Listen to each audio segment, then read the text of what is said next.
Саламатсыздар ма, құрметті әріптестер, ата-аналар, оқушылар. Мен Түркістан облысы Арыс қаласы адами әлеуетті дамыту бөліміне қарасты Бейсен Онтаев атындағы жалпы білім беретін орта мектебінің қазақ тілі мен әдебиеті пәнінің мұғалімі Қалдыбекова Тәттіқыз боламын. Бүгін сіздермен әділдік, адалдық, парасаттылық тақырыбында ой бөліскім келіп отыр. Қай дәуірді алып қарасаңыз да халықтың тарихында жас ұрпақты тәрбиелеу мәселесі қашанда бірінші орынға қойылған. Әрбір халықтың өсіп өркендеу үшін жас ұрпақтың саналы, білімді, парасатты, әділ болуы қашанда маңызды. Дана халқымыз жас ұрпақтың санасына кісілік, парасаттылық, достық, мейірім, әділдік, ізгілік сияқты асыл қасиеттерді сіңіріп отырған. Адам бойындағы терең білім мен ақыл парасат болғанда ғана ол парасатты адам қатарына жатады. Демек, парасатты болу дегеніміз үнемі жүйелі түрде білімді жетілдіріп отыру, оқу, іздену, бұның барлығы адамды парасаттылыққа алып келетін еңбек.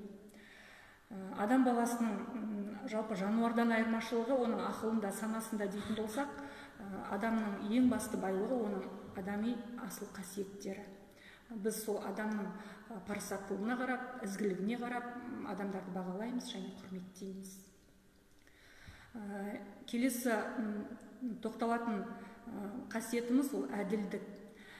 Әділдік қай заманда болса да, жаңағы адамнан туралықты, шыншылдықты талап етеді. Қай заманда болса да әділ заңсыз, құқықтық тәрбиесіз қоғам ешқашан алға баспайды. Сондықтан да әділдік бұл турашылдық, шыншылдық. Ал сол туралықтан тайып кетсек, біреулер жапа шегуі мүмкін, біреулерге қиянат жасауы мүмкін. Сондықтан біз осы әділдікті бала кезімізден санамызға сіңіріп, сол әділдікке үлкен назар аударып, өз қарым-қатынасымызда басты назарда ұстауымыз керек. Әділ заңды құрметтеу, сыйлау әрбір азаматтың парызы. Ал заң бәрімізге ортақ. Біздің лауазымымызға, материалдық жағдайымызға, біздің ұлтымызға ол қарамайды. Заң алдында барлығымыз бірдей жауап береміз. Және осы әрбір азамат заңды білуге және құрметтеуге сый құрметпен қарауға міндетті. Сонымен қатар заңды жүзеге асыруға әрқашан әрбір ұрпақ дайын болу керек. Қоғамдық заң ережелерін бұзушыларға төзбестік білдіріп, адамгершілікке жат кеселдерге қарсы күресу біздің азаматтық парызымыз. Тағы келесі бір жаңағы ең адам бойындағы асыл қасиеттеріміздің бірі бұл адалдық. Адалдық бұл ішкі жан дүниенің кіршіксіз тазалығы. Адалдық болған жерде ғана адамдар арасында сенім болады. Шыншыл болу, уәдеге берік болу, аманатқа берік болу бұл адалдықтың белгісі. Ар алдында таза болуға ұмтылудың өзі де адалдық. Өтірік айтпайтын, тура сөйлейтін, шыншыл болу, ешкімге қиянат жасамау, арамдықтан бойын аулақ ұстау, бұның барлығы адалдықтың белгісі. Жалпы адалдық дегеніміздің өзі адам бойындағы бір көзге көрінбейтін бейне бір кісен сияқты. Бүкіл жамандықтан ар ұят сақтап қалады. Осы ұят деген адамның жаңағы кісені сияқты. Осы ұяты бар адам кісенді ашып ешқандай қылмыс ісіне бармайды.